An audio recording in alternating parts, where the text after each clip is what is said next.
Hey everybody, it's Lon Simon, and it's time for yet another unboxing, and this is something I've been very eager to try out since I first heard about it. This is the Hyper Blaster, and it's bundled with a Vive tracker for my HTC Vive VR system, and I'm supposedly getting a game called Duck Season with this also, and what this will do is allow you to kind of have a retro duck hunt experience inside of your VR system with this Hyper Blaster thing. This is specifically for the HTC Vive, it looks like, and Hyperkin makes this. And they are pretty good on the industrial design side of things. They haven't always been so great with their software. We'll see how all of this comes together. I think HTC has a part in this, so hopefully it will work pretty nicely here. This, of course, is modeled after the original NES Zapper gun. So let's pull this out here and see what we get. So this is the Hyperkin Blaster, and it's got a little trigger on here. There is no lens on this because it's just a kind of a motion tracking thing, and the buttons are registering everything. So it looks like there's two side buttons here on the handle. I'm sure I'm going to be hitting those by accident. I've got to be careful with that.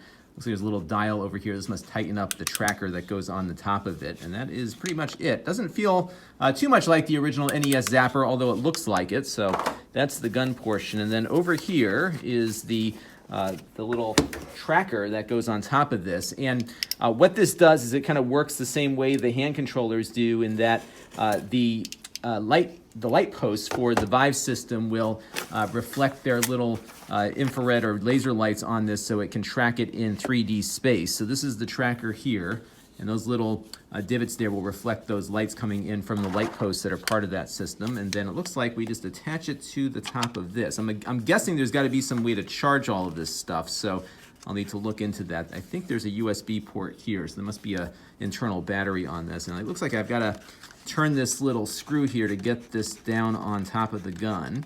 So it looks a little weird in reality, but in virtual reality, you'll just see the gun and not the tracker on top of it there. So it doesn't add too much weight to it, a little bit though, but not much, and that is how that works. Let's see what else is in the tracker box here. So that's the top portion of it. Over here, we've got some instructions in a couple of different languages. I'll be looking at that to get everything set up and making sure I get all the software updates installed.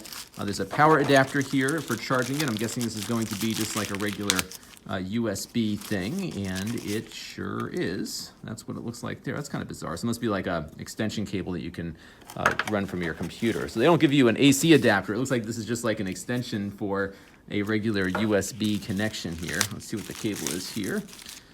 So here you've got a USB to USB micro connector, not a USB-C.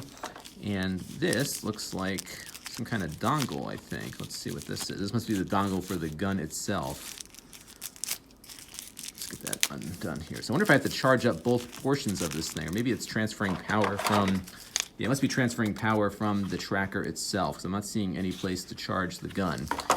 And then this looks like, yeah, this looks like a little bit of a dongle. So I'm guessing that there's some, obviously there's a dongle here involved with the tracker in addition to that, the tracking in 3D space. And my guess is that the commands from the gun here are sent through the tracker over to the dongle. So the lights will obviously detect its position in space. It's kind of a passive thing. The active task of pushing the trigger here is going to go through this dongle. And just a little addendum on this, you know, this just shows you some of the stupidity that goes into designing these products sometimes.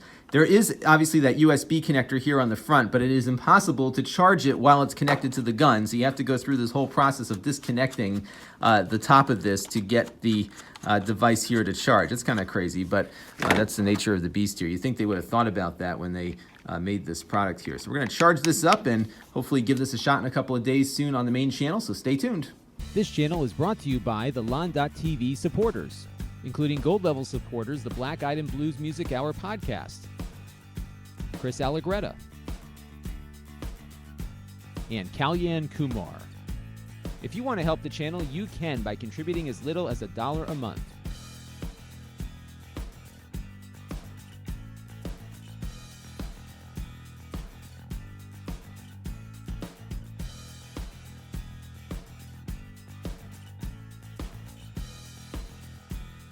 Head over to lon.tv/support to learn more.